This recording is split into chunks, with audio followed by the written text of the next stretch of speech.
Muy bien, lo había anunciado que el doctor Oscar Blando iba a charlar un ratito con nosotros. Hoy tiene una actividad importantísima, por eso tempranito conversamos con él. Recuerdo que el doctor es doctor en Derecho, profesor de Derecho Político Constitucional Electoral, director de Diplomatura y Derecho Electoral y Político, entre tantas otras cosas. Y además, como yo les anticipaba, fue director de Reforma Política y Constitucional en los gobiernos del gobernador, creo que Bonfatti también, Lichi Bonfatti, o Bonfatti Lichi. Bueno, hola doctor, ¿cómo está? Buen día. Buenos días, María Herminia y audiencia, ¿cómo están? Bien, bien. Bueno, la primera pregunta es, ¿está bien encarada esta reforma en cuanto a los fines buscados? Bueno, el objetivo de la reforma constitucional en Santa Fe viene de lejos en el sentido de que muchos gobiernos post proceso dictatorial en la Argentina se intentaron plasmar en una ley de necesidad de reforma que actualizara, modernizara la Constitución vigente de 1962, de mediados del siglo pasado, que fue progresista para su época, ciertamente, pero que obviamente en Santa Fe no siguió lo que hicieron muchas provincias en la época de 80 a los 90, y menos siguió después del 94, cuando se reforma la Constitución Nacional, en donde, bueno, se han cambiado ciertamente paradigmas políticos, constitucionales, y Santa Fe junto a Mendoza fueron las dos provincias que no modificaron sustancialmente sus cartas magnas.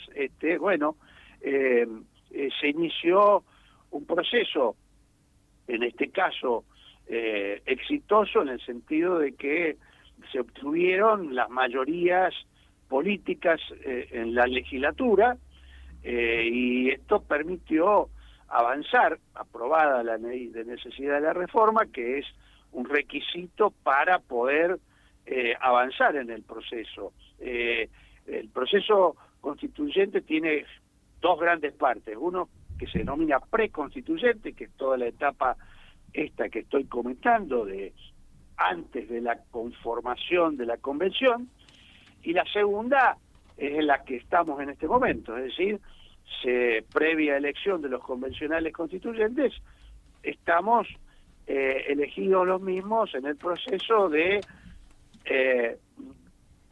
redactar en estos 60 días corridos que tiene la comisión una nueva constitución a través de los límites y los temas y artículos habilitados por la ley de necesidad de la reforma. Sobre esto yo tengo una mirada crítica en términos a todo lo que fue el proceso preconstituyente, porque no hubo, a mi juicio, un diálogo público, abierto, robusto, inclusivo, participativo, que involucrara a la sociedad en la necesidad de la reforma. A partir de ahora sí hay una apertura, se pueden presentar proyectos en las instituciones o cualquier ciudadano, hasta hoy, digamos, porque hasta mañana a las 8 de la mañana, pero bueno, es un proceso que tiene sus luces y sombras, digamos. Así es.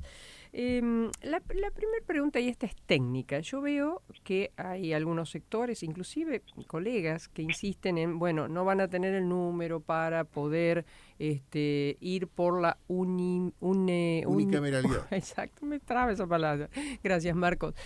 Pero no estaba en discusión, no está dentro de los artículos a reformar. La pregunta es, aún no estando, ¿puede la convención, si tuviera la mayoría, incorporarlo?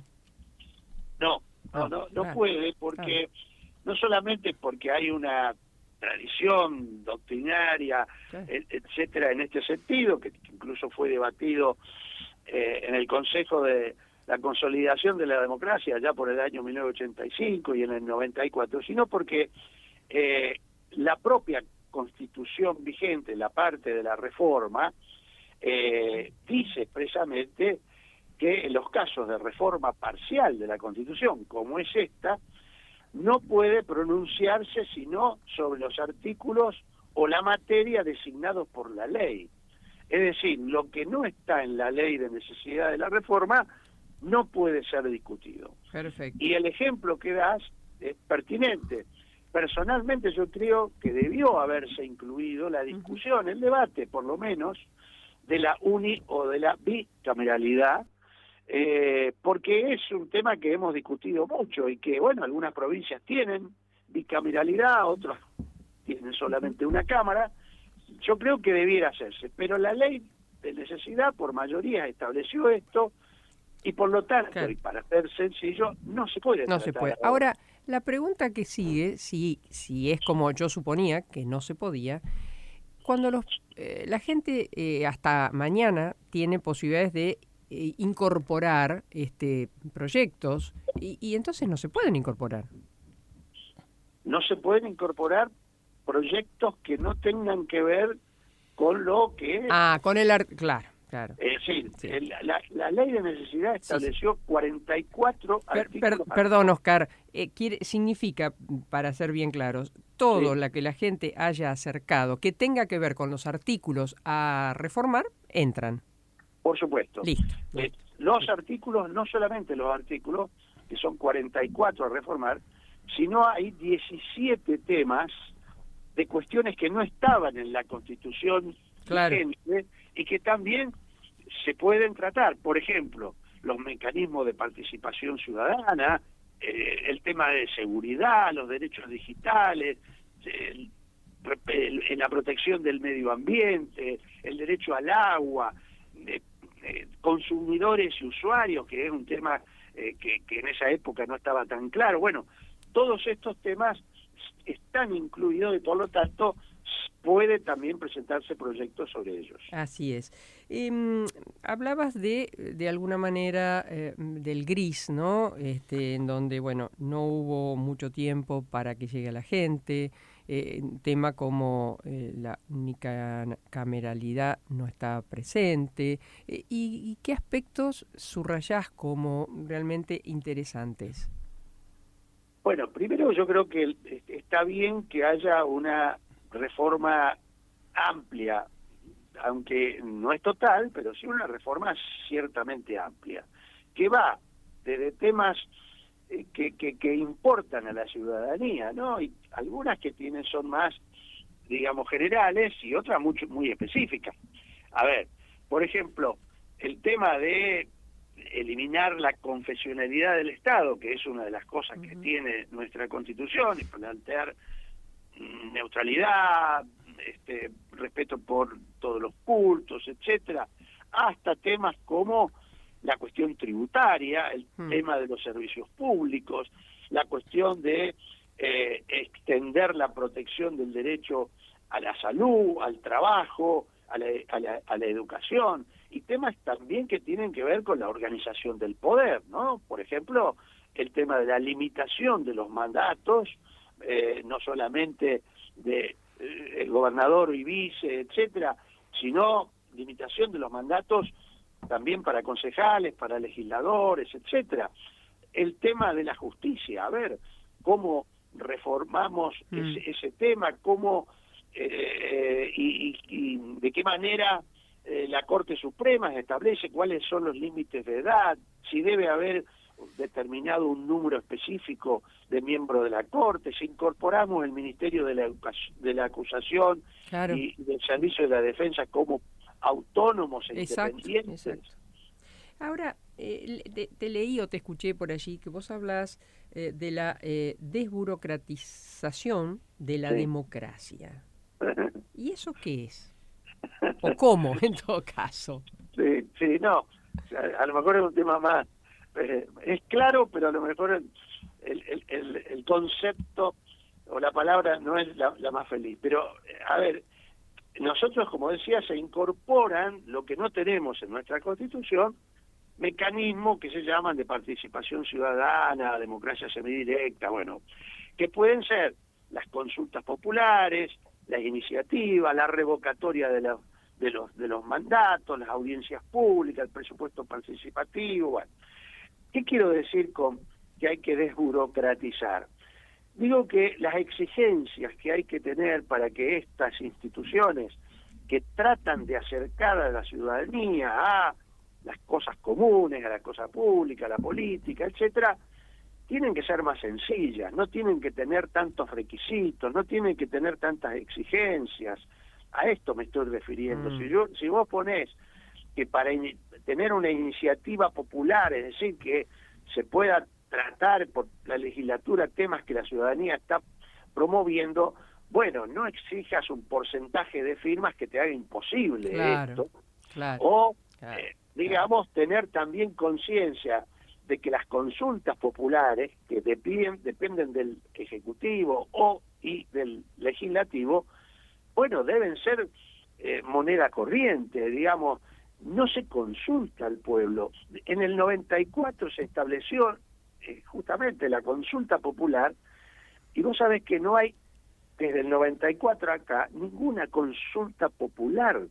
Es decir, los gobiernos no consultan. Solamente la gente, bueno, cada 4 años va y vota.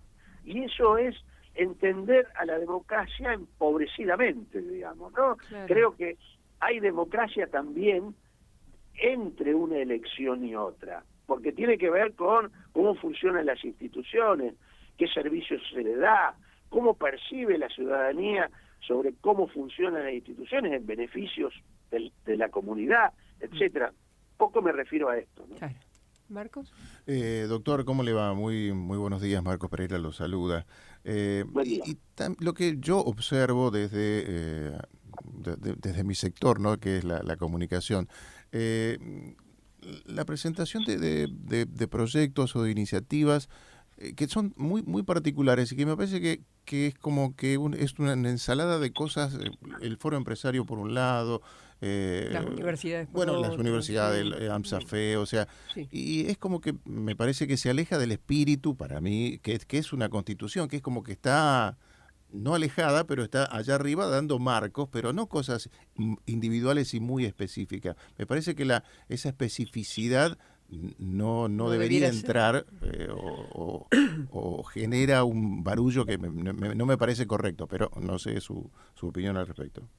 Sí, a ver, no es tan fácil de implementar una participación ciudadana referida ya a proyectos concretos para que la convención trabaje. El procedimiento elegido es que se presenten y la comisión de labor parlamentaria la deriva a esa propuesta a alguna de las comisiones.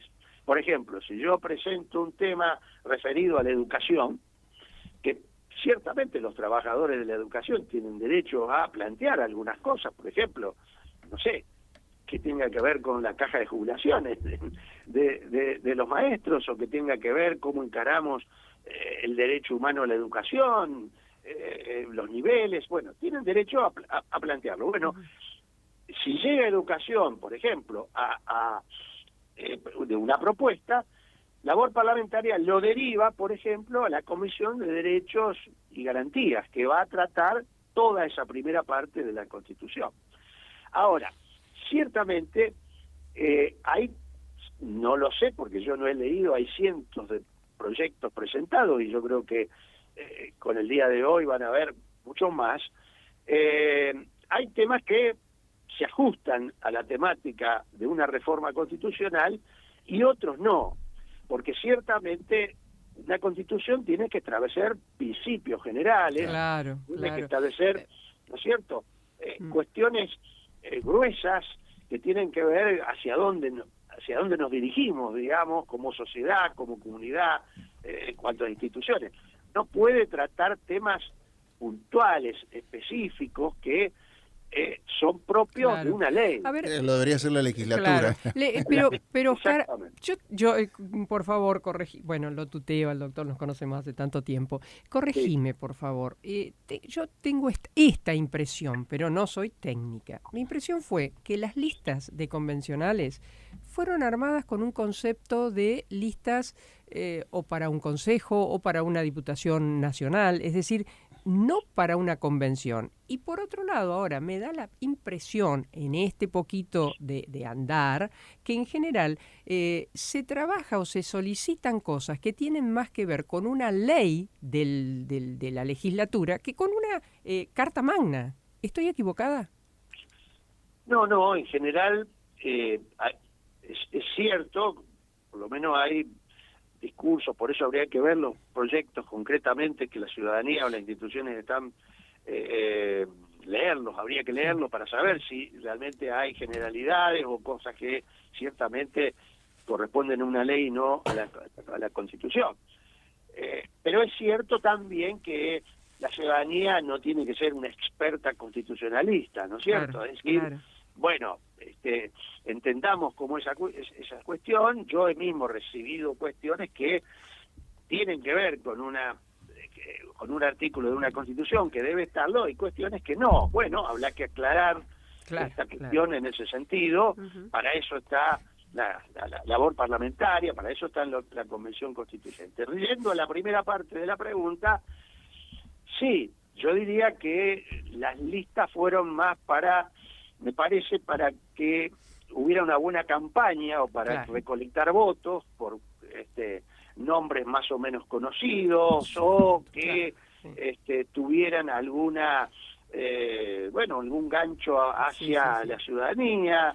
Se llenaron de eslogan, de propuestas generales, pero reformar una Constitución es otra cosa, ¿no? Reformar una Constitución es un aspecto por un lado político, ciertamente, pero por otro lado también técnico, ¿no? Entonces, no es bueno que se haya de alguna manera dejado de lado a expresiones, gente del derecho que es muy representativa, constitucionalistas, etcétera, no abundan entre los convencionales, pero bueno, todos tienen derecho a participar. Es cierto que cada uno tiene asesores y que por lo tanto creo que van a tener una intervención importante en ese sentido, pero de todas maneras yo diría, si uno lo compara con la convención del 62 en la propia Santa Fe o la del 94, yo diría, bueno, algún déficit tenemos por ahí, ¿no?